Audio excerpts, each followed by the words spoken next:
Həyatımızın böyük hissəsi başqasının pəncərəsini boylanmaqla keçir.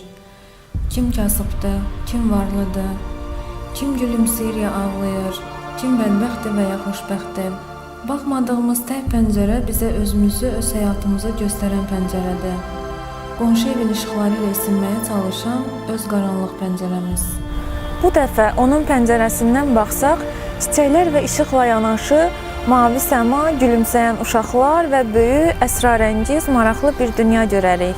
Gəlin, ilk dəfə Kitabsevərlər qrupunun təqdimatında gənc yazar Cəmilə Məmmədlinin pəncərəsindən dünyaya baxaq. Qonşu evin işıqları bu dəfə gözlərimizi qamaşdırmasın. Cəmilə Məmmədli 23 sentyabr 1993-cü ildə Göyçay rayonunun Potu kəndində dünyaya gəlib. Ailənin ilk övladıdır. Orta təhsilli olan Cəmilə uşaqlıqdan kitabları çox sevir. Yazmağa şeirlərlə başlasa da, zamanla özünü nəsrlə daha yaxşı ifadə etdiyini kəşf edib. Əsasən realistik, absurdizm və məişət mövzusunda yazır. İlk addımını iz hekayələr toplusu ilə atıb. Cəmilə öz yaradıcılığında ən çox uşaqlıq illərindən qaynaqlanıb və vurğusu qadındır.